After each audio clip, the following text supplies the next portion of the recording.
Hey, welcome back, everyone. I got my Friday regular, Emily Lopez, and it's been a while, but I got Vickers back on MHP show. So welcome back, everyone. Yeah, thanks. Thanks, Mark. Always Yeah, enjoy being on. yeah. Happy New Year. I know it's been a while, and Emily is not maybe too familiar with your investing and where you're at. So maybe you can quickly give my new audience here probably who Derek Vickers is. Yeah. So I run Victory Capital. So that's we basically do real estate investment funds and syndications. We specialize in mobile home parks and the Sun Belt. So in large cities, Dallas, Phoenix, Tucson, Orlando, Tampa. Um, and that's what we do. We buy a value add mobile home parks and turn them around and make them cleaner and safer and a better, more appealing place to live than maybe it was before. Has that gotten harder in recent years? I feel like because mobile home parks became trendy, I think there's always these things. Let's push mobile home parks. Let's push now. Right now, it's co-living, rent by the room, right? And so, of course, once every podcast is telling people to do it, it gets a little flooded. I've noticed in my area, they were getting bought up for a couple of years, and now the prices are. It's just crazy. What are the challenges you faced from when you started doing that too? Is it? Tell us about that a little bit. Yeah, I mean, there's definitely more competition and there's more consolidation happening, but there's still deals out there. I'm pretty focused in markets, and so I don't just spray and pray or buy only seller financing. Like I know exactly where I'm going to buy in these few specific markets, and I know my buy box. And there's deals, right? We're really good at finding deals. It's not easy to find deals, but yeah, it's definitely challenging. Prices have gone up, so sellers, some are unrealistic, pie in the sky numbers, and some are not. I mean, some of these guys they are getting a little more realistic, I will say that. But also I think buyers are more optimistic about the future. So the pricing was coming down and are like it's getting closer, right? So I'm not seeing like these massive price gaps where people want, you know, four caps for their deals. And those numbers just don't work. But that's definitely been a challenge here in the last few years. For those of you tuning in just now, yeah, Derek is a mobile home park investor syndicator, mainly in Florida. So I know last time you were on, so most of your stuff is in Florida, right? But were you also branching to like North Carolina and stuff or other Yeah, we markets? have some stuff in North Carolina, but we also just bought some stuff in Tucson, Arizona. We're working on getting two deals under contract in Dallas right now. So we're trying to do like we really focused in, the Tampa, Orlando area and bought everything we could in those areas. So we're really concentrated there. So we're going to do the same in Arizona and Texas too. Okay, so very cool. So there is Derek's Instagram and LinkedIn page. So if you want to connect with him there, you can go follow him there. I know you just came out with a new Instagram, right? I'm sorry, I didn't put your Victory Capital in my notes, but if you want, you can put it in the private chat and I can share it in the chat section. You Um, can just share my personal one. I think it ends up connecting okay, to cool. Victory Capital. Yeah. But yeah, so I kind of, wanted to maybe focus initially on our topic. I did see an Alux video recently about do dumb people get richer, I believe was the actual name of the video. Did either of you get a chance to maybe take a peek at it or take a look at it? Yeah, I did. I did. Okay. Do you want to start with your GPA maybe in school or at first, or what did you think of the video? Yeah, so yeah, the video was interesting. I think there's like, obviously those videos are designed to get clicks. I will say there's a difference between book smart and like common sense smart and like business smart. And I'll say that first. Then, in high school I probably had like a 3.0 to 3.5. In college it was probably 2.0 to 3.0. But I never tried in school. Like I never tried in high school. I would do homework in school. I never did any homework at home. Like never. right? It was always in school. Like I barely made an effort and did okay, right? Um, and there's definitely people that were like, 4.0 plus even that I went to school with that they just they're not necessarily risk takers.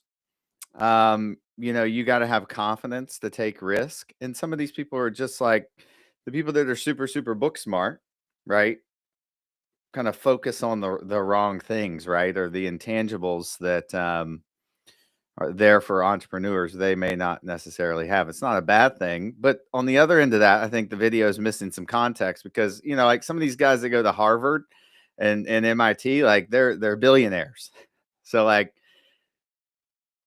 I think they're smart and they have that drive and the risk taking factors as well.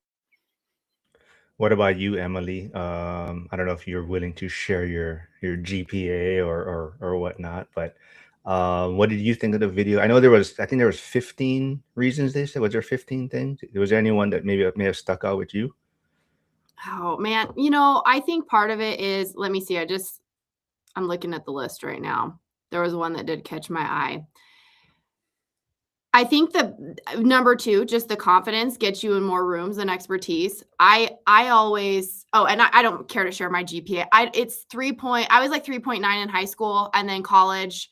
I don't know, but it was close to it was under 4.0, but I went to grad school, so I got that fully funded. So I had to have I was a TA and all that. So I was close to a 3.9, 3.8. I don't know. But I was definitely one of those people who cared a lot about school.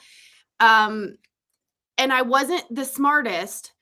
Everything was really hard for me, but I put in a ton of effort. I went in every day after school to get extra help in my AP calculus class. There's no way I would have made it through there without the teacher that was willing to help the students that were going in. And so that stuff really mattered to me. And I don't think it matters in life.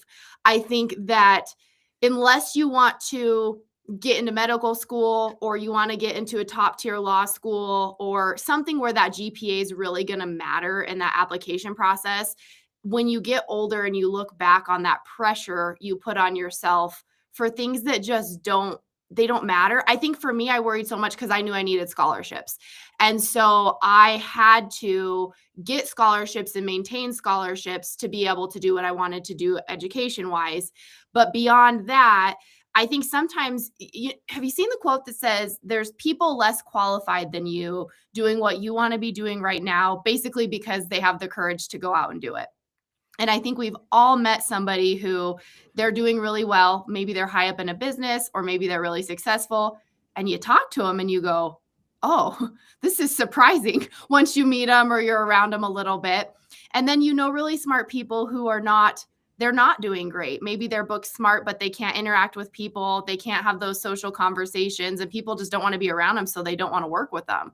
And so I think just the confidence to be willing to go in a room. I think Richard Branson said, if you get an opportunity, just say yes and then figure it out later. And I think if you're so worried about being perfect and doing it right, sometimes you say no to things that you probably could have figured out. And then there's people in the room that are just willing to just figure it out. And I think there's a lot that comes from just being able to be willing to throw yourself into a tough situation and not too afraid or too embarrassed. I see Jim, the grumpy contractor here. So if everyone can, there is his new YouTube channel that he just started. He's putting out some videos sharing his journey. So there is his new channel. Coach Nick, will be here tomorrow with me Saturday for our weekly Bitcoin wrap up. But he says 80% of millionaires have college degrees, 70% of billionaires. But the question is, what was their GPA, right? It would be more related to this video as far as like, does it require you to have a 4.0 going to college to become a millionaire, right? So I think that's so you could go to college and be like, in college, what was mine? I think mine was like 2.6. I mean, high school was 3.8, but it was a lot easier to copy and cheat in high school, I think. So it's definitely but that fell on the list, right? To copy. I think it was number 6. But We would have, Um, Mark. I think we would have partied together we in would have we would high have did it in school and college. Crocs. We would have And partied in Crocs. Emily would have been the girl that hey, at the beginning in the morning before the test, we'd have been like, hey, like, can we sit next to you and like, We knew she did gander her over? work, right? Yeah, yeah. But so you said so Emily says confidence, right? Confidence, right? Was the one you were talking about, right? So let's see. What room are you not in because you didn't think you belonged? Was there anywhere like confidence waved and you weren't in a certain room that maybe you felt you should have been in? Yeah, I will tell you that I have two things I want to say here. And yes, I've been around like, bankers and like, mortgage brokers and guys that work for private equity companies. And I was around Grant Cardone the other weekend, and he was like, someone told him before he went to this big, what was it? The Milken Institute, where all like the big guys go.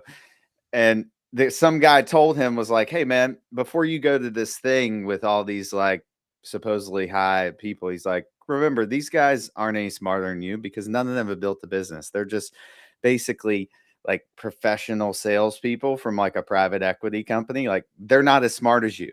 So don't like, they've never built a business. And I'm like, yeah, that makes a lot of sense.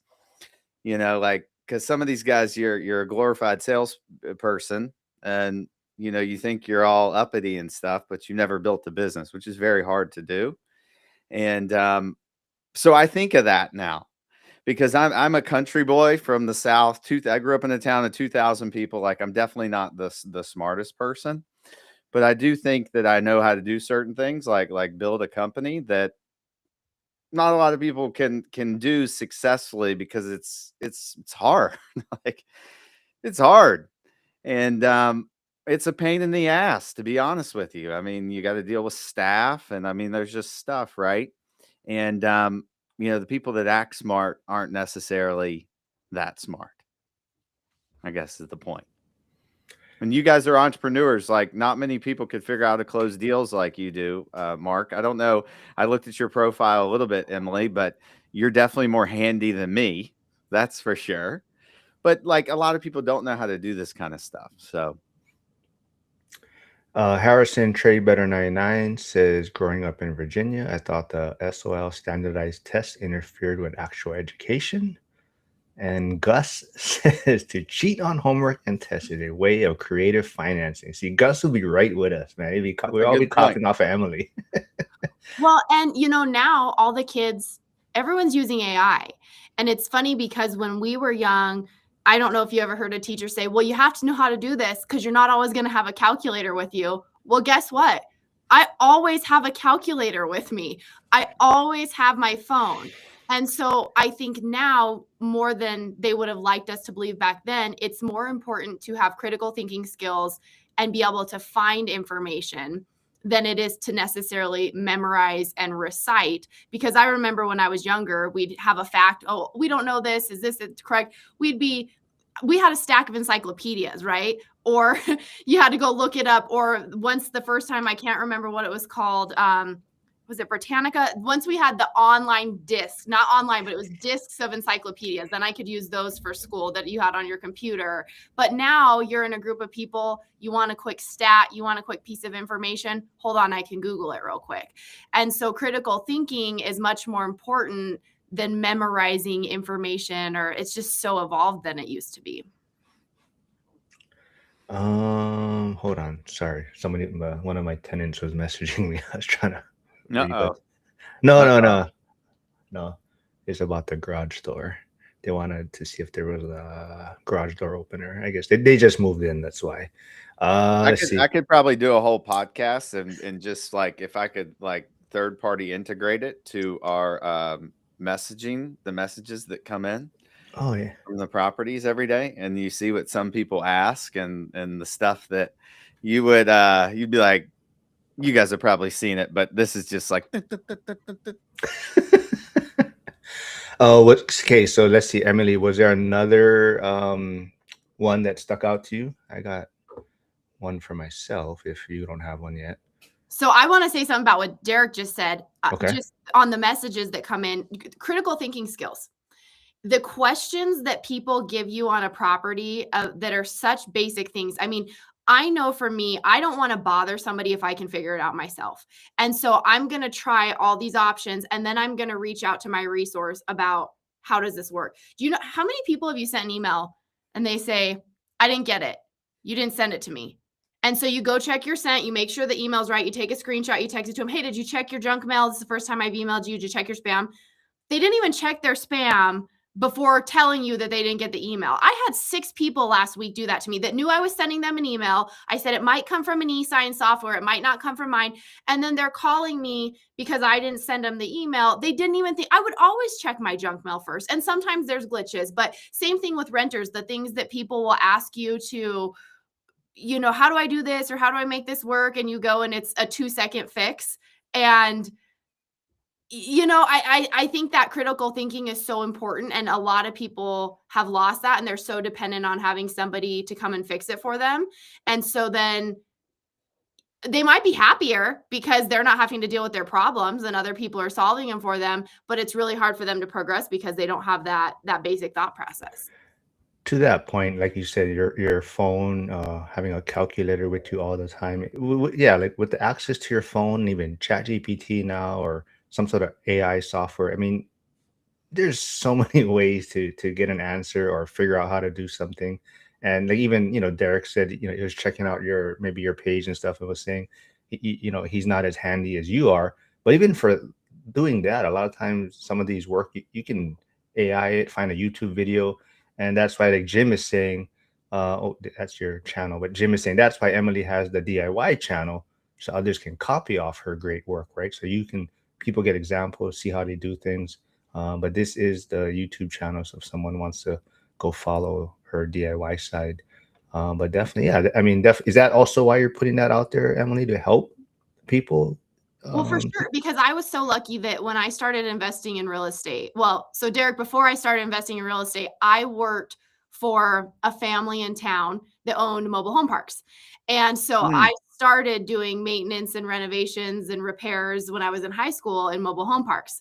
Oh, wow. And so I was lucky enough to work for a hands-on investor who I learned construction and all that type of stuff. And I thought, I would have never been able to get started because I didn't have money if I didn't have skills when I was first getting into real estate. And there's so many people that want to get into it that the only way they can do that first BRRRR or that first flip or that first rental property is if they're able to do a lot of that work themselves. And then secondarily, I had a lot of clients who would, maybe want to invest and they'd say, well, if we could wall this off and make it a 3-bedroom. And I'm like, oh, it's really easy. You just do this. And they're like, what? And so I started making videos so I could say, okay, here's the link. Here's how you replace a garbage disposal, or here's here's the basics. And so that was kind of what it grew out of. And I'm just doing it anyway. So if I haven't already made a video of it, sometimes I'll do something. I'm like, yeah, I haven't made a video in 4 years. So I'll refresh it and make a new version. But yeah, I think a lot of people getting started in investing, they have to be able to do some of it themselves to be able to afford it. Yeah, and I'll say the first mobile home park that I got into, I was in the maybe I've talked about this on here at some point, Mark, but I was in the insurance business. I had I had gotten killed in the insurance business for 3 years, cold calling, commission only, making no money, and finally got it going and built up my team. And then the first deal I got, I basically got a call from a guy I had been networking with and was like, hey, I have this deal. My operating partner backed out the last minute. We're closing in a week. Do you want in? I'm like, yeah, sure. Right. But I had to go in and basically be the property manager.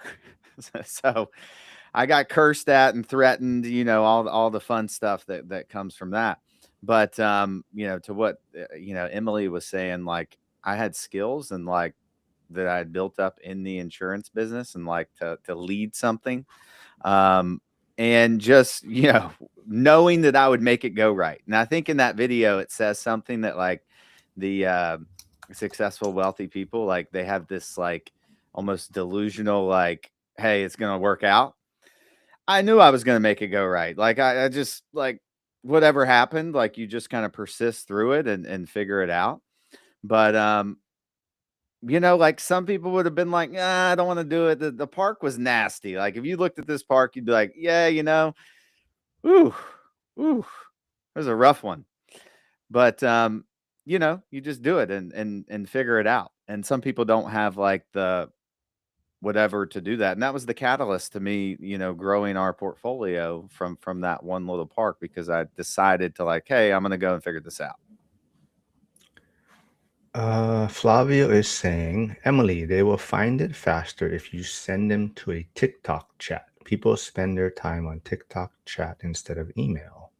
Oh man, I'm trying to figure out TikTok. I've just Yeah. started reposting my stuff on Instagram because I feel like I'm probably missing the boat. So I'm putting that on TikTok too. But I don't know how to follow people. I don't know how to message people. I think there's things you can do on there that I don't know how to do. I mean, that was just younger than me. And so to figure it out, I know I need to, but like you just said TikTok chat. I didn't even know there was a chat in TikTok. Yeah, I haven't figured out TikTok yet. Is a lot of your stuff on there, Derek, or no? Yeah, we post on there, but like I never get on there because I don't know, maybe if it's I just if I've gotten on there and it's like so doom and gloom that the world's ending, like on everything that I've seen, right, on the TikTok videos, and maybe that's just they're catching up on my conspiratorial nature and bringing that stuff in. Hey, not But yet, not yet. We're not ready for that yet.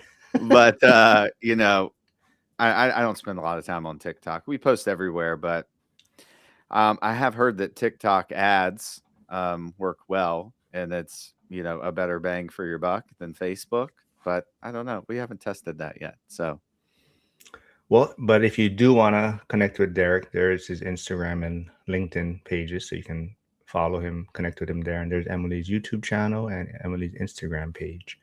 But yeah, I think a lot of it, and I think the title of the video was really clickbait, right? Like that, do dumb people get richer? But it's a lot of things that I feel it's just like you just gotta push through. You don't know any better, right? So I don't know if it's being dumb. It's just you don't really know any better. You just want to get to a certain place, and you just keep doing the work a lot of times. So like let's see. I think the one for me was like number 7. They don't micromanage. Would you guys agree with that one? That was one. So I see Emily smiling because I know this one was kind of she'd probably be not so sure about it. So it says why it matters, not knowing how forces delegation. What's you guys' thoughts on that one? They don't micromanage though. yeah, I mean I disagree with that one. I definitely micromanage, but like I would say it's micromanaging like I know how to do the thing, right? That's that's that's the thing. I know how to do the thing, so I can look at it and be like, "You're not doing this right. Like this is not company policy. Like this is off policy." Like boom. And if I didn't know that, then how am I going to enforce company policy on something I didn't even know? So I think, I mean, I definitely on stuff that needs to get done. I definitely micromanage it until I know it's being done correctly. Um, and then I kind of let off a little bit. So, I think there's in that particular point, it's a little like most of these wealthy guys, like they micromanage. They definitely micromanage. And I think if you have somebody on your team who you've hired or is a partner or whatever that's really qualified to do what they do, then that's different. You found somebody who really knows what they're doing and people always say find someone to do something better than you. But until you find that person, which a lot of us you have to hire a lot of people, you have to go through a lot. It's hard to find those people. You have to be on top of it because one thing I thought when I started renovating houses, well, when I started, I did everything myself. When I got to the point where I started subbing pieces out, I thought, well, I don't want to offend the electrician by micromanaging him. And I would think he would know the best way to do the lighting layout, or I would think the plumber knows the best way. And then I found like they don't necessarily think like me for the way I want it, or they're going to cut every corner they can to do it the easiest way. And so I have to say, I want this exactly right here. Like, funny, weird example. I'm renovating a house. I told the electrician I wanted the way I wanted the lighting layout. And this, we actually had a conversation. And you know how when you have recessed can lighting, sometimes you'll have 4 lights in a room, 6 lights in a room. And if you have a chandelier in a bedroom, your dining room, you usually have one in the middle of the room. I walk in And the guy puts 3 can lights in a line down a bedroom, not like in a hallway, not in a galley kitchen. There's a line. Is the weirdest thing I've ever, like, design wise, I've never seen anything like that. I could have seen 4. I could have seen, 4 and then a chandelier in the middle on separate switches. I mean, is the weirdest thing. And I had told him to do something different anyway, but his brain told him, he was like, I just thought that was the best way to do it. And I've never in my life seen that in a house. I have no idea why you would think that would be the way to do it. So then it was plaster, not drywall. We had to patch these holes in plaster. And it's not that much, but it's extra time. It's extra money. Then we had to texture the ceiling to match and so it was all this extra time in all these bedrooms because somebody thought a different way was better. So you can't, sometimes you let it go and go, oh, this is okay, we can live with it. And sometimes it's like, this is really weird. And so you can't assume that somebody, just because they're an expert in an area, is going to do it the right way. Or so now I, with a Sharpie, draw everything on the walls, even if I've told them and they're writing it down and I think they have it, everything is marked with a Sharpie where it needs to go. Same with like where a light switch should go. You walk in a room, if you reach to this side of the door, the switch should be there. If you have to open the door and reach behind it, it would be common sense not to do that. But people do dumb stuff like that. So you gotta be on top of it till this person is doing it the right way that's like logical. Yep. Especially contractors, because they're the problem I found with contractors is that they have the you just have opposite goals and purposes. They wanna like make the most money on the deal. You want to pay the least amount, and you want it to be done at a high level, right? So it's just opposite. And you have to micromanage those guys like so bad. Like, even when you think they're doing something right, I found that's when like they start to get a little lax and you have to, get back in on these guys. So it's very frustrating. Here is Brady Morgan's YouTube channel. Also, he did send me a copy of his book. I've got through some of it, Brady. I'll try to finish it up soon. But Brady does say, where did he put? Most people wouldn't guess that I was an investor first and became a builder. I literally knew nothing about construction 7 years ago. Anyone can learn anything. It is a matter of effort and focus. Yep. Let's see. What was another one that I like this one? I don't know if it really applies to it, but this one was where was it? Number 6. They said they're fun and likable. I don't know if they're trying to say is dumb people more fun and likable, but that was one of the reasons they said. So let's say it says it kind of gave a scenario. Investors get invited into deals because of vibe, not spreadsheets. You think that plays a role? Like people just have this feel of success around them, or they kind of belief or confidence, like we were talking about earlier. Yeah, I totally agree with that. I mean, there's people that you're around that you can tell, like, if they don't communicate well, like there's just something off in their communication. Like, I don't know, you know what I'm talking about. You're like, well, that doesn't make sense. Like, you notice this stuff, and I can definitely perceive this stuff pretty well. And yeah, like if you don't feel good around the person, like you got to trust your perceptions and not try to make sense of it, because I've done that and the person's end up being a bad person. I'm like, oh yeah, well they're just blah blah blah. If you have to do that with somebody that you're in business with, it's going to come out sooner or later that that person is probably not so good or whatnot. They're lazy. I don't know what it is, but that plays a big role in it, I believe. I also think that people pick who they enjoy being around. I've noticed this. I'm going to be vague in case someone in my town listens to this. There's an area of business that we refer a lot of people to in real estate. And there are a couple people that are actually really not great at their job, but they're really effervescent, they're really dynamic and personable. And so there will be one that you refer, that is really good at their job, and then they call and talk to them and they don't come across quite that way. They're good at their job. They know what they're doing. They're honest, but they're not as friendly and bubbly and ha ha ha, And so people a lot of times will pick this other business that's harder to work with, that's not as responsive. because they're friendlier and bubblier. And so at the end of the deal, it's harder for us as the realtor. It's harder for the client. They get through the transaction. They're usually not happy at the end. But at the beginning, they were friendlier, they were bubblier. And so they pick that person. And that's something I've had to learn in real estate, because before I was a real estate broker, I was an investor and I was a contractor. And so I knew houses, I knew real estate, but I didn't have the interpersonal skills. And so I could give them all the facts and data, but I probably wasn't fun to look at houses with. And so I've really had to work on being more talkative and interactive, and because I can give you all the stats on the house, but if you look at 40 houses, hopefully not, and I'm not fun to be around, you're going to pick the person that's fun to be around that doesn't know as much, and it wasn't serving me necessarily to be the expert. And so that's hard too. People are not always looking for the most qualified person. It's who do I want to spend time with as I get through this process, or who do I want to spend 8 or 12 hours a day with when I go to work? I don't want to sit by that person in a desk for 12 hours. I can't stand being around them. You're not going to pick them. True. I want to share a message. Flavio just texted me. He said, Emily can't use such big words. I know. I had to look it up. I already looked it up what efflorescent mean. I got a new word today. So Flavio message. He said, yeah, Emily, he said, I can't follow along. Sorry. He was going to say something before I'm just giving you a hard time, Emily. You know, I'll tell you guys something, right? This is something that will be worth your weight in gold. Because I looked up the definition of this word.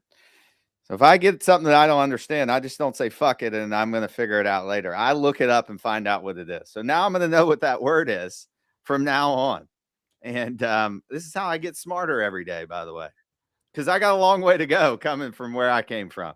I got to catch up somehow. Well, to that point, and Zuber touches on it quite a bit too, about how your phone, right? It can be used for, like you're saying, look up words, find information, Calculator. or calculator, Mortgage or calculator. you can be scrolling TikTok or social. I mean, I'm bad at that too, but I'm saying you have so much. The way you use it, right, can determine like what kind of results you get, right? But Flavio is asking though, Emily, what I do with plaster walls to not make a mess? Get sheetrock on it. Yeah.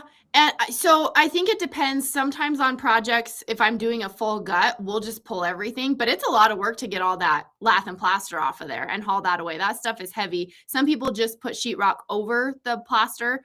But sometimes when you think about the extra time and then you're going to have to pull trim and casing, and then your doors are wider and you got to trim them out different. Sometimes it's a more minimal project where you're hoping to not have to do that. But I do, that makes sense a lot of times, but sometimes it's just not as extensive as a project. Derek, is there any other ones that you may have want to discuss of the dumb people get richer possibly, or do Let dumb me people? see. Let me pull it back up here. I feel like there was something I wanted to say a second ago, but I think I said it about the let me see here. I like. Oh, Go I ahead. mean this one, number 8 and number 9. I'll touch on those. Mm-hmm. They don't care about what you think. Yep. That's like that's a huge one. And I'll tell you, I had to get over that. I used to care like a lot about what people thought of me, like stupidly. I wear Crocs, man. I mean, I don't care. Yeah, I know you don't give a damn, Mark. I still haven't gotten a pair of Crocs. But yeah, I think that's one. And then hold on. They never overanalyze and they move faster. Just like when I got my first mobile home park, I said, "Yep, I'll do it." Had never managed a mobile home park before. Had never bought a real estate deal before. Had never done anything but look at real estate before. And I just said, "Yeah, I'll do it." Right. So I think that's a like a genius type trait that people have to do that, because a lot of, even when you're doing real estate and these deals, it's like there's so much figuring it out. Like, I know people that have been in my mobile home park group on Facebook. They've watched my podcast for years. They have asked me every fucking question in the book. Like, how are you going to fix if the water line breaks on Saturday? I'm like, dude, you don't even have a park yet. Like, who cares? Right? Who cares? Right. And so, but they don't take action, right? Because they're thinking like, okay, what if the appraisal doesn't come in? I'm like, what if it doesn't? Like, you just work around that, right? What if I can't, if the bank won't let me guarantee the loan, or like whatever it is, right? You just think about these things, and you just kind of got to say F it and go ahead. And, I even still practice this. I think the last time I was on your show, Mark, I was like, hey, I'm going to do a fund, a $20 million fund. Have no idea how I'm going to do it. Don't really know how it works. I've done syndications before, and we're about to close the fund now. We've got 6 deals closed in the fund, 2 more to close next week, and we're close to closing it. And so it was the same thing. Like, yeah, okay, I could have been like, well, how is this going to work with the attorney and the SEC and all that BS? And been like, well, I'm not going to do it because I don't know how to do that. But instead, I made the target of doing it, and went and did it and figured it out. Was it easy? No. I mean, there's just stuff that we had to sort of work through. But I think that's a superpower for sure. Absolutely. I think we all see people, and if you're in a real estate investing circle at all, online or in person, that have been around for years and years, or you have clients that have been around for years and years. Oh, I want to get into it. And 7 years later, 8 years later, 9 years later, still talking about it. And Brandon Turner says this a lot on his podcast, but I think he said somebody else said it first, but it's more important that you decide than what you decide. And like when I'm renovating a house, I'm often thinking, what's the best finish? What's the best this? And I go, doesn't matter. They're both fine. I just have to pick one, because I used to wait days to pick it, maybe a different tile, maybe a different floor. I don't quite like that one. And no, you got to pick one and put it in, because the time you're losing, I know that's just a construction reference because that's what I do the most, but how many deals do you miss out on because you take too long to analyze, or you're waiting for the most perfect deal? Meanwhile, the market's going up and things are getting worse. It doesn't matter if it's a yes or a no, but you just need to get used to just not dwelling. Yeah, because that's one thing that's like you're stuck in a maybe, like should I or should I not? Like your attention is stuck there, so it's not free. You make those decisions and it starts freeing up that. And if you make a decision and screw up, like, okay, let's fix it, turn around and go forward, versus the guy who sat there and hasn't done anything. But boy, do they know all they know about real estate and flipping and mobile home parks and seller financing. Oh, really? How many deals do you have? Like, they're quick to tell me that I did something wrong. Yes. I'm like, okay, yeah, maybe I said that was stupid on the podcast. That was dumb what I said. But Yeah. I have deals, man. No. Yeah, people don't get it too. Like when we do this live, right? Sometimes people, like Emily, every time I put her reels or shorts out on Instagram, people are commenting or pushing back. And it's just like, we're doing this live, you're trying to answer questions and you're only getting a portion of it and you're only seeing a small clip of it.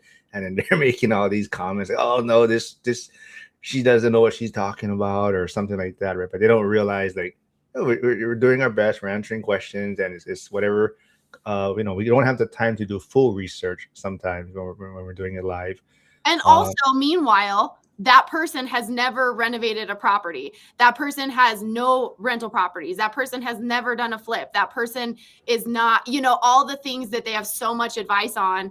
I'll have people talk mad crap about an electrical concept. And I'm like, oh, are you an electrician? Because this is what the licensed electrician did and the city approved and it's perfectly fine. But, oh no, I'm not an electrician, but I just think, yeah, no, you don't, because the master electrician did it this way, jackass.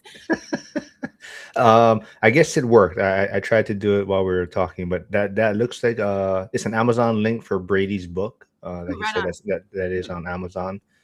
So there's his book that just came out, Never Sell. But Stan is saying dumb is a relative term. I think the term dumb is too often used on someone who didn't obtain a formal advanced education, even if they are amazingly well trained in other skill sets. Yep, totally agree. Yeah, I agree with that for sure.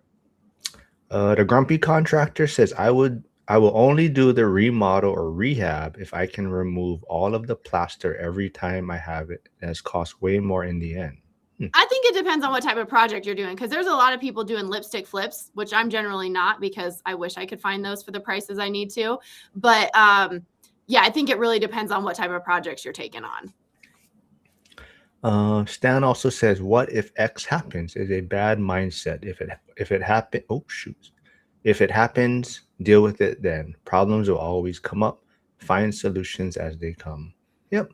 I think I posted something like that on Instagram. I forgot exactly what it was. It was life doesn't get easier, or you just have to get better at dealing with hard, or something like that, something to that effect, right? It's never going to get easier. You just have to get better at when it's hard, and then I mean, then it does get easier in a sense, but life itself doesn't technically get easier.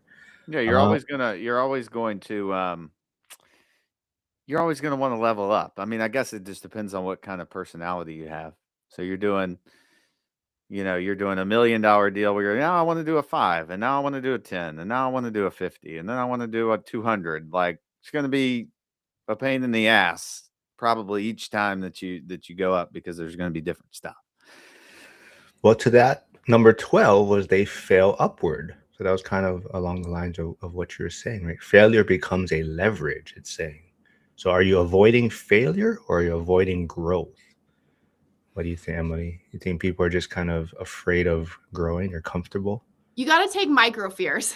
So I'm never advising somebody to do something that they're not qualified to do, because for all the success stories we hear, there's people that went too far too fast, were super unqualified, and lost everything. There's the horror stories.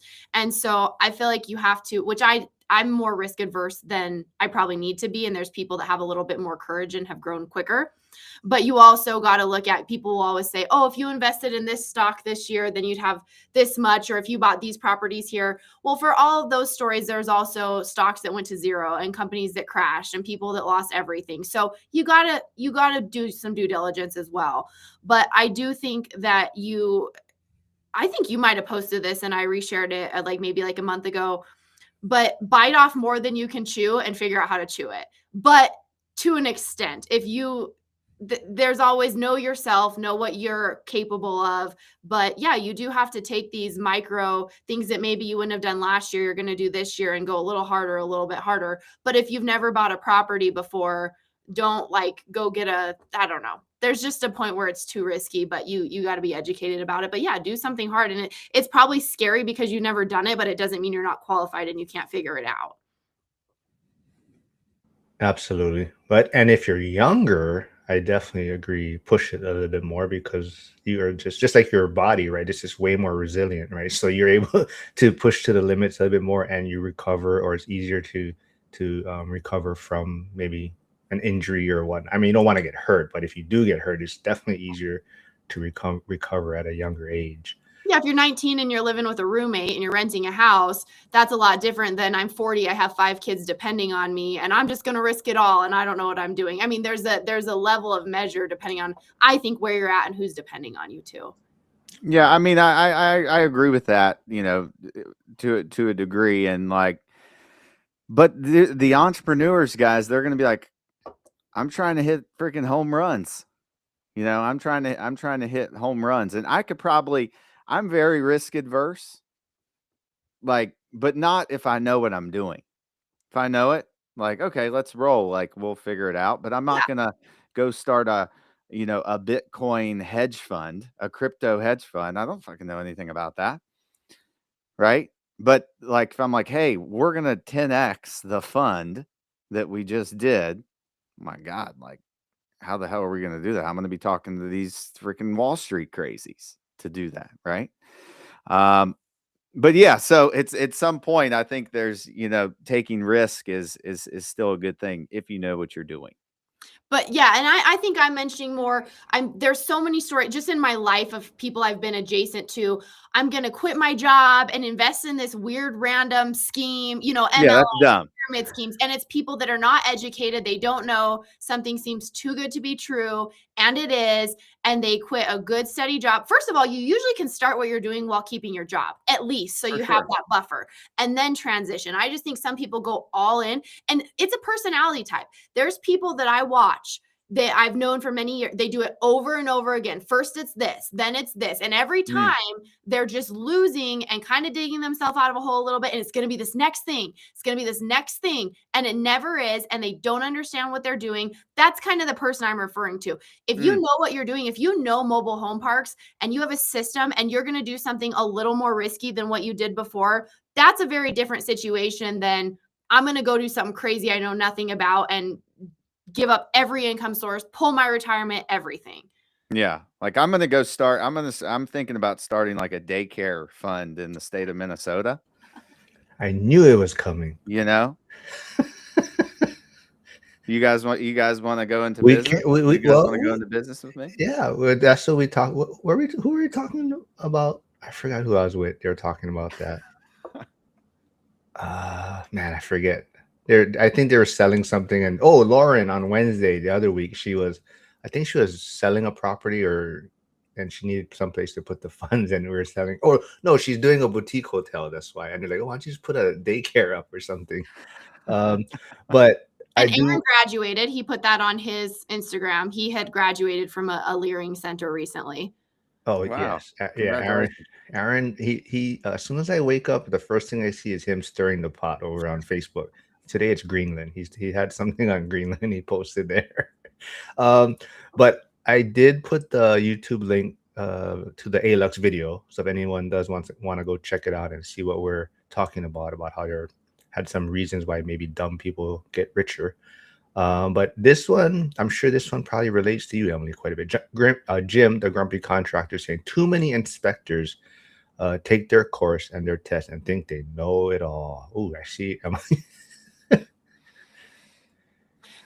Oh. Am I triggering you on this one? This could be a whole episode.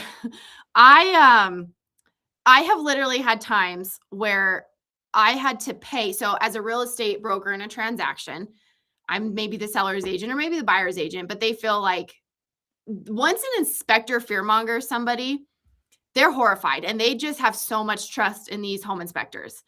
And sometimes the home inspector is completely wrong. I have had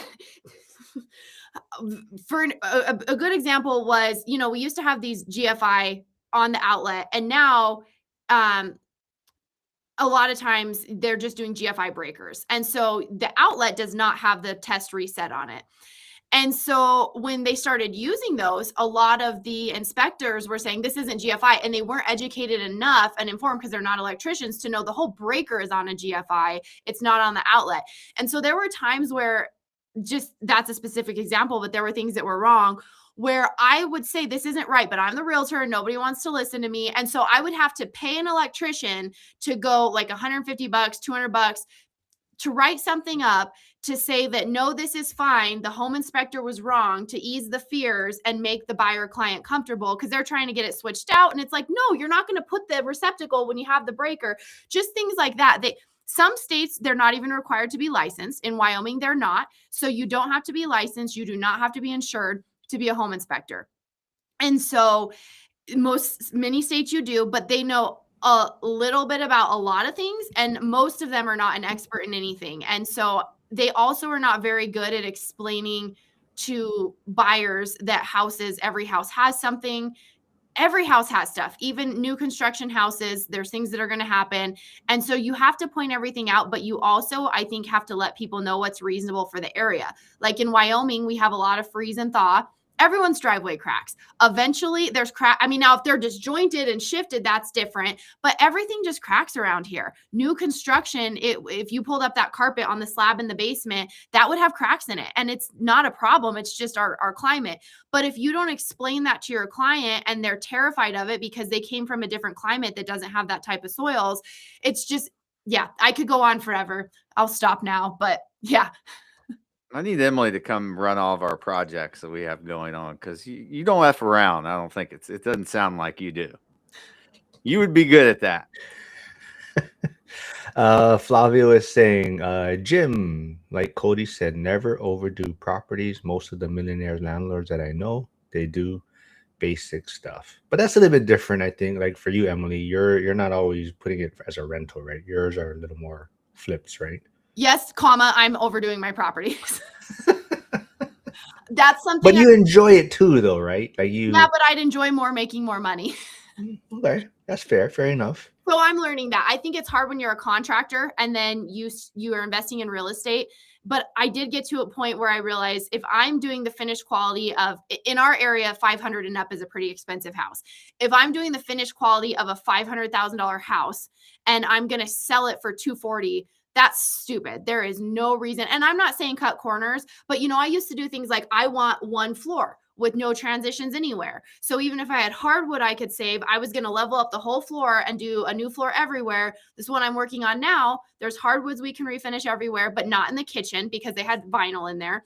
And so there's going to be a floor change and I have LVP in the kitchen and we're refinishing the hardwoods everywhere else. This is going to be an under $300,000 house. There was no reason for me not to do it that way, but old Emily would have. And so I think that's just learning at the end of the day. I want to make more money. I don't have to overdo these projects. Now, if I'm doing a $500,000 house, I'm going to do that. But for the $300,000 house, I need to not be acting that way on my projects. Yeah, one of the biggest mistakes I see that guys who buy mobile home parks that have never bought a mobile home park before, they own the units. Ultimately, you don't want to own the units. You just want to be pad rental. But they go in and they make these homes like they spend, 30 grand. They have tile floors in these mobile homes. Like they just make it like they're nice, right? But like that's just not understanding the clientele. Like they're like, oh my God, the house got torn up. Or like, it's just not smart to do that. But you have to know like what you're doing. Like if you're, like Emily said, if you're buying and doing that to a higher level house, yeah, I could see that. I could see making it like as nice as you can make it and doing high quality work. But you don't have to do that. Yeah, especially in our business. Like it's not like these places are we buy affordable housing. It's never going to be the Ritz-Carlton. Like it's just not, right? But it can be clean and it can be safe and it's affordable. We're not going to put like this big, we're not going to pay $1 million for some like landscape architectural sign with a waterfall. Like we're just not going to do that. And I've seen guys do that. It's just not smart. Not a good use of funds. And people really don't understand mobile homes, especially people that buy them on a rented space. I have so many people come to me as a real estate broker where they have a mobile home on a rented lot. So they're just selling the mobile home. They don't understand how weird financing is. They don't understand how they depreciate and they don't appreciate like a home does. And so it doesn't, even if you do an appraisal for, there's a couple lenders that will do mobile homes on rented lots with a higher interest rate, shorter term, all of that for, to people that are going to occupy them. And I'm sure you run into this all the time. Some people make these mobile homes like manufactured home Mahal, like the Taj Mahal. For sure. It's crazy. And it's like, no one is there's only going to be a certain level if it's financeable, even with some of these weird traditional financing pieces, and no buyer is going to pay for that. And people really back themselves into a corner if they think, oh, I bought my home, it's paid off, they're still paying lot rent, and they've super over improved. Sometimes it's wild, some of the stuff. Yeah, and I'll say like that actually like isn't true in Tampa because the people put money into their homes and they sell them for more. It's the wildest thing I've ever seen. So you have the market for that there. Yeah, like it depends on the market because there's other markets where absolutely it's not going to happen. But depending on the market, it's actually kind of crazy that Tampa, we see this happen, Orlando, really any of the Florida markets, the Space Coast. This happens and people go in and put money in their homes and then they sell them and it'll be like a 1979 trailer that they redid on a rented lot. On a rented lot. Wow. Yeah, it's wild. And that's why you got to know your market, right? That would never here. No, you're wasting so much money. And so you got to know where you're investing because that might make sense there. You could be flipping mobile homes on rented lots potentially, whereas here, good luck. People do that. There's guys like if we have homes that need to be rehabbed, like we'll sell them to guys that come in and do that and then sell them. So we don't have to Wow. spend the money on rehabbing them. It's a big thing in Florida. Very People do it all the time. Yeah. Gus, who is finally getting his YouTube channel started. So there is also Gus's link, and him and Emily just did something recently too. So go check them out over there. I think it came out this morning. He's Oh, found some good guests for us, so we got some stuff lined up. so he says, when I'm on the seller side, I hate inspectors, but on the buying side, maybe even for me, buying they help. For sure. For sure. It's so funny. Like I've always been on the buying side until like, we're looking at selling some stuff now. And I always get so pissed. Like, I'm like, dude, you cannot count the rent for the home you haven't filled up yet. Like it's vacant. Right. And then here I am, I'm sending the guy the rent roll, and I'm like, well, this one's going to be, leased up by the time we close, and this one, so we need to count this income. I'm like, oh, I get it now. Yeah, it's I get very it. different seller buyer Yep. side. It is very Stan different. is saying Tampa. I was in nearby Sarasota late last month. But yeah, maybe like I said, I did put the link to the ALUX video, so if people want to go check it out and kind of get their own opinions on it.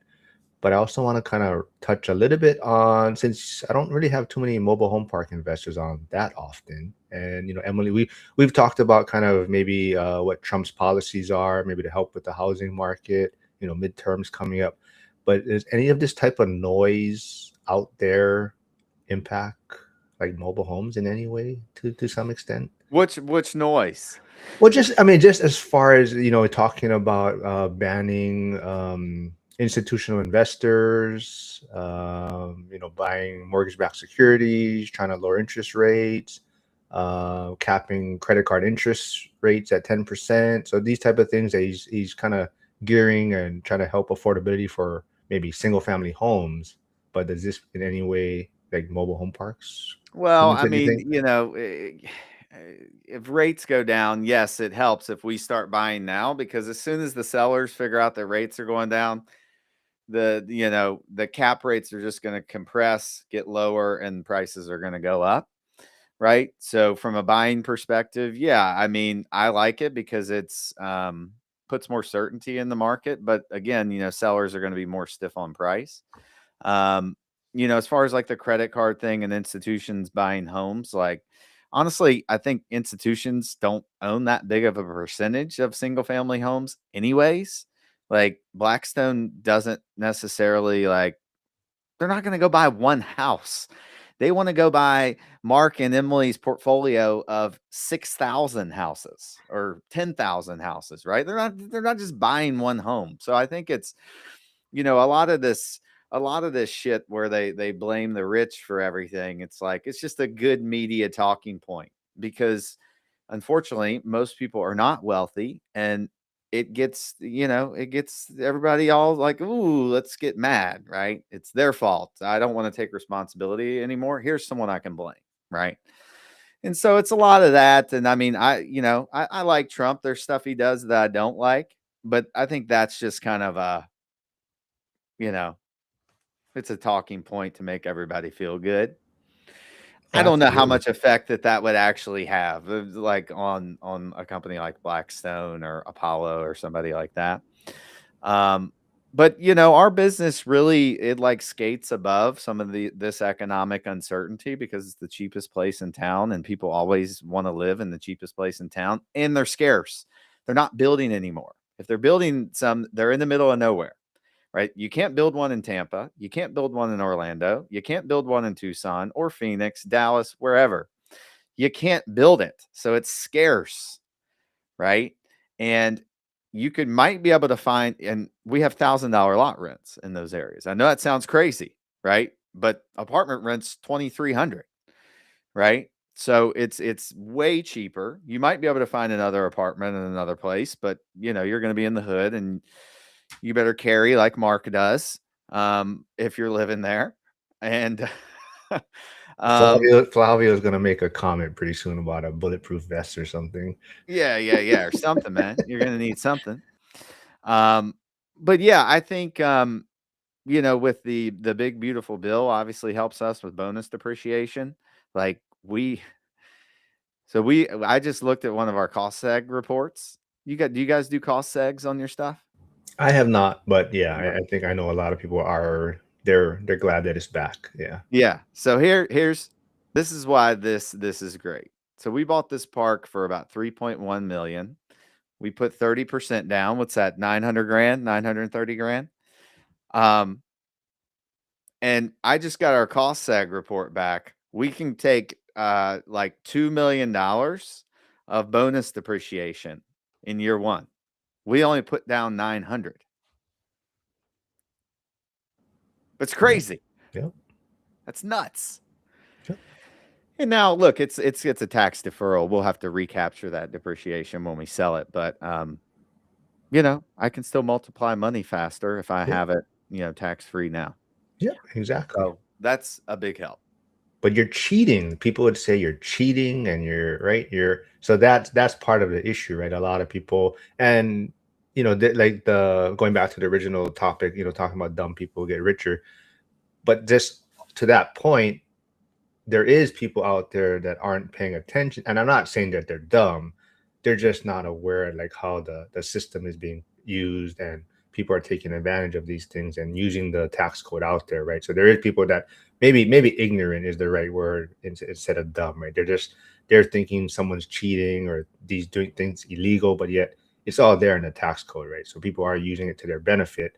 So yeah, so just I don't want to say dumb, but there's people that just think someone else is doing something illegal in a sense, right? Yeah, they're playing a different game. Sorry, Emily, No, you can go ahead. no, I go was just saying, I was like, it's a different game. Like I used to work and I was an employee in my early 20s. It's a totally different game. Like I go back to Virginia, my hometown, love everybody there, but the conversations that are going on versus the conversations I have with my friends down here are business owners, real estate guys, like super super successful guys. It's just it's a different side of the world, right? It's a different world that is not viewed from like middle class or the employee type of mentality. Like it's just completely different. And yeah, the people think that you're cheating.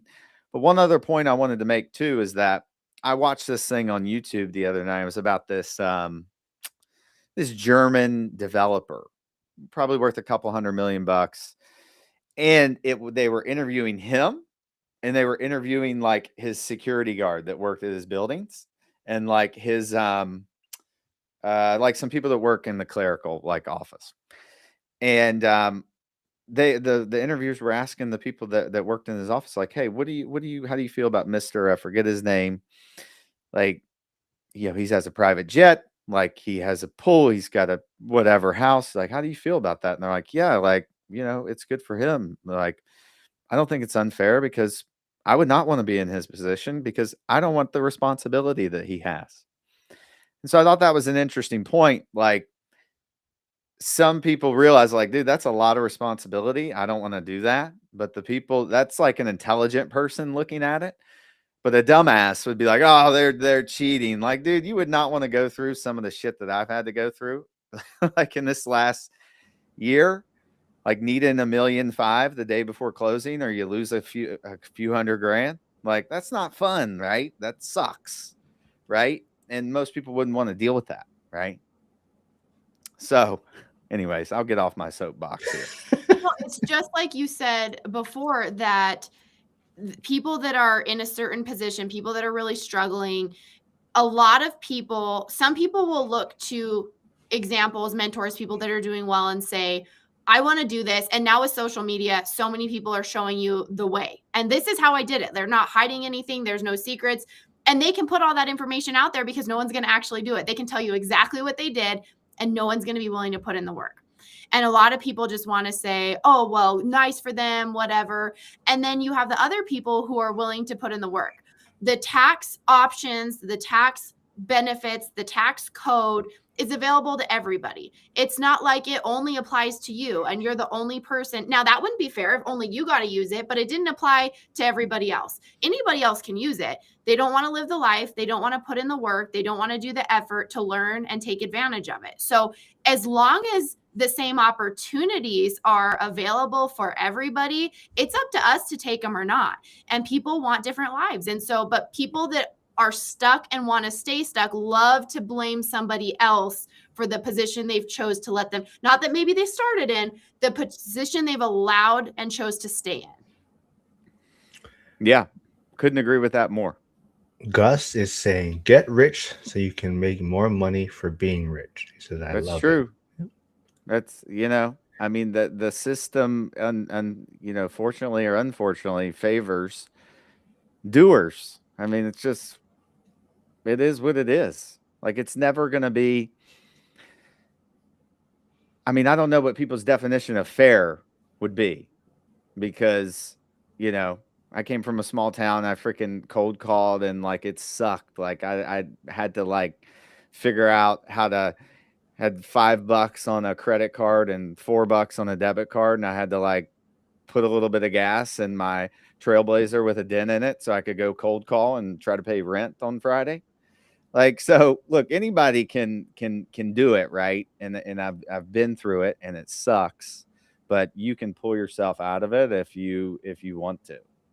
Like, so Brady said we're gonna have Emily's next controversial short featuring Emily. So we'll see if that actually happens. I just need to lean into it and be a villain and just make that my persona and just be like, you know what? Everyone can hate me. I don't care. Yeah, let's do some, Emily. Let's do some controversial shorts. I'm down. People, we can get hated on together. So Marc just lets everybody else be controversial, and he just kind of sits there. Yeah, he's just chilling, and then everybody's like, "This dumb bitch."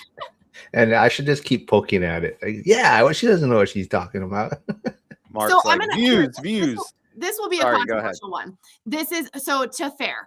I think that this is something I pay attention to. My husband used to be in the Army, and so when they started to open things up more for females to have options to be in some of the more, I guess, to try out for some of the more frontline type of stuff, more infantry type stuff. And I'm going to speak ignorantly about this because this is from a second party, but I feel, and my husband used to be a state trooper too. My husband, there is no way I could carry that man. He's 6'2", 6'3". He's pretty bulky. If he got shot, I'm 120 pounds. I'm 5'10". I could not drag him out of a situation if he was hurt. And so when for PT tests for the military and for law enforcement, women and men have different standards.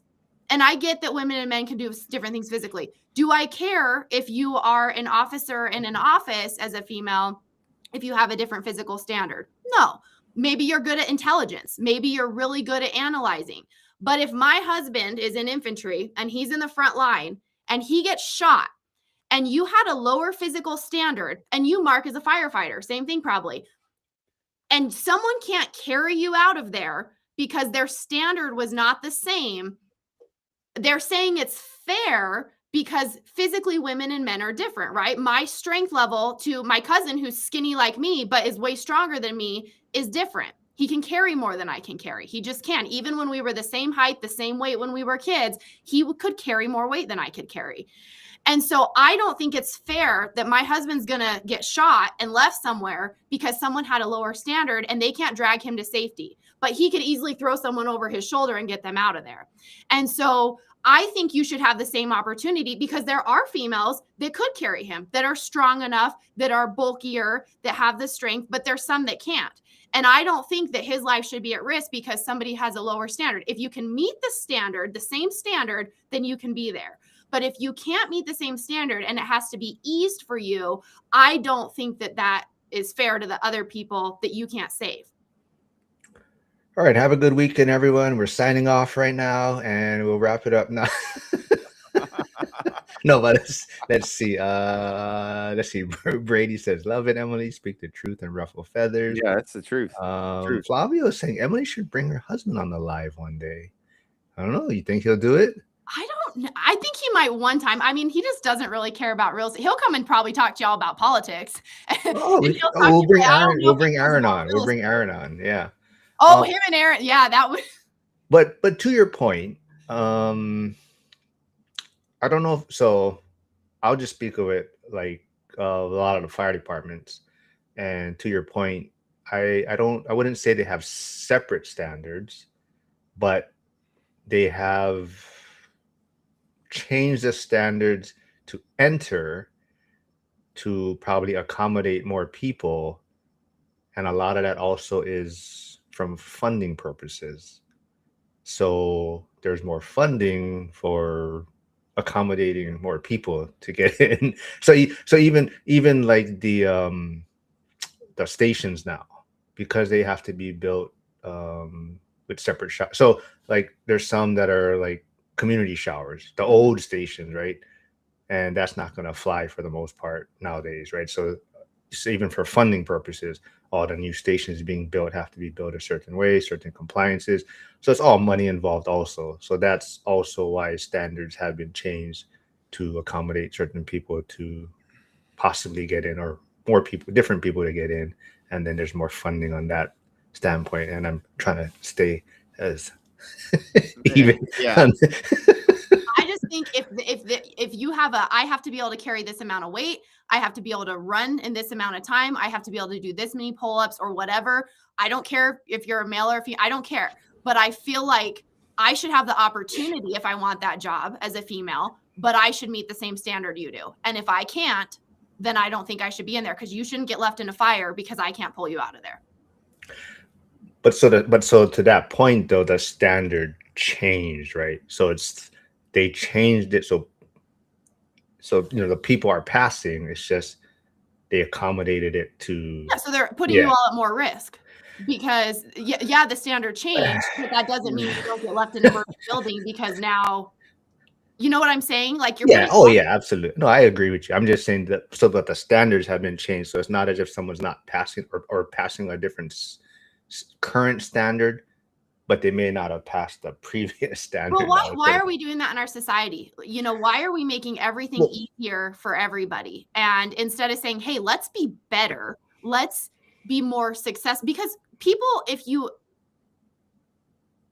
expect excellence, you're going to get excellence. If you're always lowering the standard, we live in this world where, oh, you tried, good job. And whatever. But I mean, I think that if you work harder, you should be able to have more opportunities. And that's what I love about the United States. I've lived in other countries. I have friends that are immigrants from other countries, and they come here. And if you work really hard, you can succeed. And some of the most successful people I know are people that came here with nothing, and they busted their butts and they put in the work and have built amazing lives for themselves because they had opportunities here that they didn't have where they came from.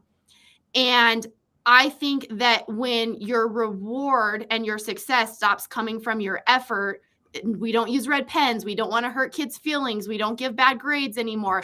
That was a They don't use red pens anymore. What's that? They really don't use red pens anymore. It was a thing several years ago where with grading and stuff, I can't remember, but I will tell you what, when I was in grad school, I was teaching history. I was getting my master's degree. And so I was a TA, and I was teaching we were grading these papers, and we were all sitting there talking to ourselves about how poorly written these basic history papers were. We were teaching the first year of kids entering into college that had gone all the way through school with no child left behind. And so instead of saying, wait, you're struggling, let's help you, let's get you figured out before we move you on, so much funding, so much stuff was connected to pushing kids through the system. So you had kids in college who had very little basic writing proficiency, and they were struggling, and they're 18, 19 years old, and their moms are calling me because they don't like their grades. This is college. This is an adult. I'm not changing this grade, but this is the system we're creating. Yeah, it's the wrong. It's inverted. You know, rewards and penalties are inverted. Like if you're ultra successful, you sort of get punished in a way, right? And if you don't do anything and you're non-productive, you get rewarded with free stuff. And like, You know, so it doesn't incentivize you to move forward. I had a lady who worked with me in the insurance business. She didn't want me to give her a pay raise because it took her up in the next tax bracket. She was like, "Don't give me a pay raise," right? So, I think so. Think about this. I always think I'm like, we should invert the tax system. You should get taxed the most if you pay less, the highest percentage. Because then think about it. If you make 50 grand and the next tax bracket is 60, and your taxes go from 35% to 25%. So you not only make 10,000 more, you actually make probably, I don't know, 15,000 more. Would you just be like, screw it? Or like, hey, let's go, like, you know, how can we do this? How can we like figure out how to make another 10 grand or something? Right. I don't know if that would work. I think people have probably just been beat up too much now. They're like, screw it. Somebody else will deal with it. But I don't know. It could work.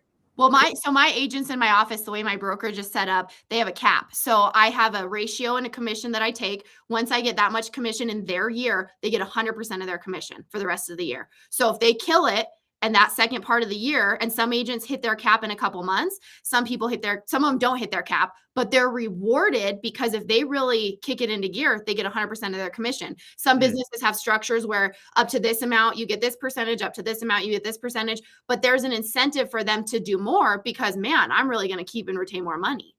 Yeah, for sure. For sure. Hey, I see But a then, new if the follower federal for government kills them for doing that, especially real estate agents, like if you're getting crushed, like. But actually, I guess if your real estate agents own some property too, they can do the bonus depreciation thing, Go and invest because it. they're full time, yeah. Don't just keep buying a new Cadillac every year. Go actually buy some assets.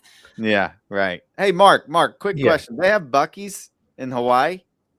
No, but they should. But apparently, Wegmans or something is this new thing. Emily was. It's not new. Yeah, But Wegmans no, isn't new. no, I know, but it was brought up the other week. But Bucky's is when I was in North Carolina last year to taking my son to see his grandparents. We went. Where did we go? Went to Georgia, but we went through South Carolina, and then Val, who was here earlier, he said, "Hey, you gotta go hit Bucky's in South Carolina." So we went there, and I probably spent like $400 at Bucky's. Yeah. Coffee mugs and they're building a Wegmans where Marc invests by Pittsburgh. I'm not exactly sure where they're building it, right? But they're going to do a Wegmans there. So if you know Wegmans, Derek, do they have them in Florida? I know them from New York. They don't, but they have them in Virginia. Amazing. Yeah. Love Wegmans. Bucky's is probably way better, but Buc-ee's I is see cool. it. Yeah, Bucky's is awesome. My kid loved it when we walked in. He's just like, "Oh my goodness!" The bathrooms were like just like super clean. Like you could eat off the floor. That's all the reels that you put out, right? Like this is super clean and it's crazy over there. Hey, I see Art Life here. Thank you for stopping by. I haven't seen you here before, but I'll put Emily and Derek's social media so you can also connect with them, but also please subscribe. But yeah, just going back to the whole fire department or even the military, but it's just like anything. It comes back to funding or money, right? So I think a lot of it is that's why the standards may have changed. There's just more money involved, right? Well, and the one thing I'm noticing with some of the law enforcement, we still have a lot of friends in law enforcement, and they're having a hard time hiring and filling all their positions. And I feel like the standard should be higher, but they should pay them more. And so people are leaving that are like my husband, when he was a state trooper, he had a master's in public administration. He'd been an officer in the Army. He was capped out at what he could make. I mean, he really, unless we moved to be in a higher position, and we couldn't move because I own a brokerage, he couldn't make any more. And so I feel like there should be a much higher training standard, but we should be paying them significantly more. So we have this more elite trained service. But you got to pay them more to make people that are qualified want to take those jobs. All right. Well, anything else you guys want to conspiracy stuff you want to bring up, Derek, or wrap it up with, or we got whatever amount of time you guys got. You guys don't get me started. Don't get me started on my conspiracies. But it is interesting. I'll just say one thing. Yeah. It is interesting that they're allegedly uncovering lots and lots of fraud in Minnesota, and then all of a sudden someone gets shot in Minnesota. Ooh, like I don't know. Look over here. Look over here. Yeah. Look over here. Hey, over here. Don't look over here. Look over here. Yeah. Yeah, Okay. it's Yeah. interesting. Anything else, Emily? Distraction. No, it's just No, all yeah, it's yeah. whenever something goes on, I'm like, what are we not supposed to be paying attention to? That's right. That's right. Yeah. It was so close. I believe I don't know. Well, actually, it's not fact check. I just saw something like how the proximity was so close to the George Floyd incident. I mean, just random, but it was just very in that similar block neighborhood. I don't know if you want to play, but just very close to that area. Yeah. Mm. Yeah, and so like all this stuff that goes on, the majority of the people, it's like, what's everybody arguing about today? Like what thing that was thrown out to get the two sides pissed off at each other again, right? I'm for this, I'm not for this. I'm for this, I'm not for this. Like it's all just, we as entrepreneurs just have to like, yeah, I see that. Like, let's keep moving the ball down the field because everybody else is just distracted. And like, I think the world has gotten, chaotic for sure. And there's a lot of insanity in the world. Like, I could go on and on about the different things that are actually insane that people actually think that they're sane, but they're not. But it's like, you ever seen well, the news goes downtown to the protest, right? Oh my God, there's protests all over LA. If you're there, they're on one block and the cameras are pointed on the one block. The other 99.886999% of LA, everybody's just going about their day, right? So you can point it in one specific area and make it seem a lot worse than it is, if that makes sense.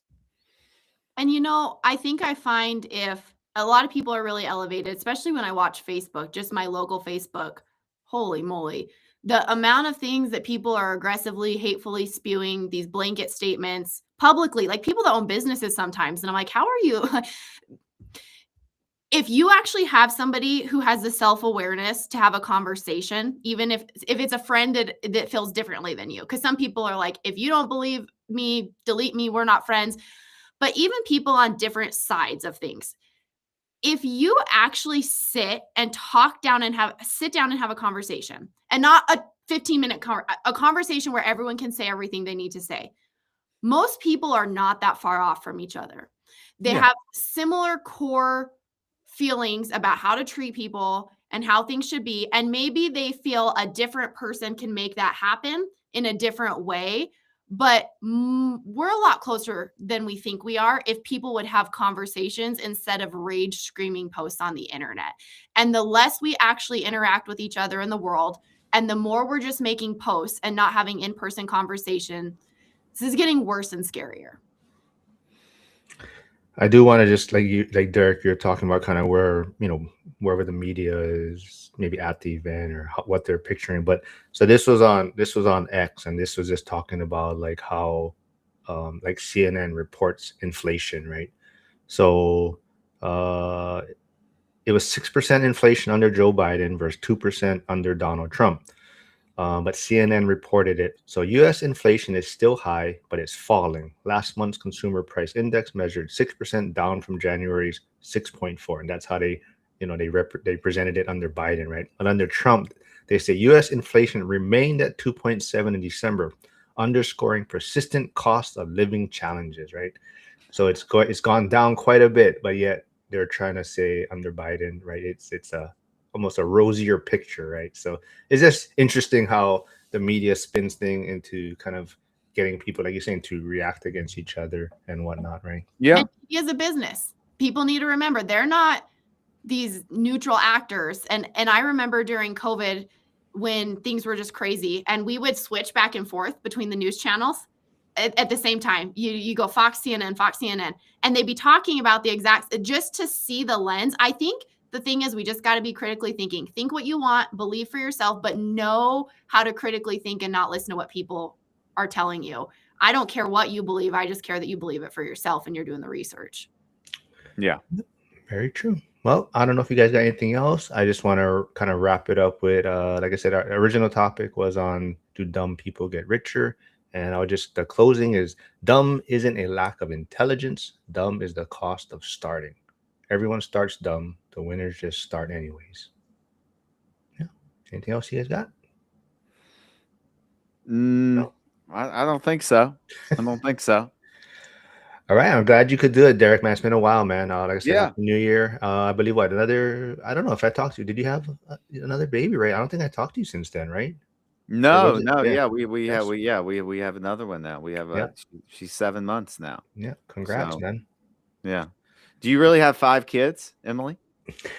Oh. No. She had Well, you mentioned none. that earlier. You said I think you were just giving Yeah, I an think you're giving example. an Oh, example. yeah. No, I have 0 kids. Okay, got it. Don't Got get her started on that now. it. Yeah.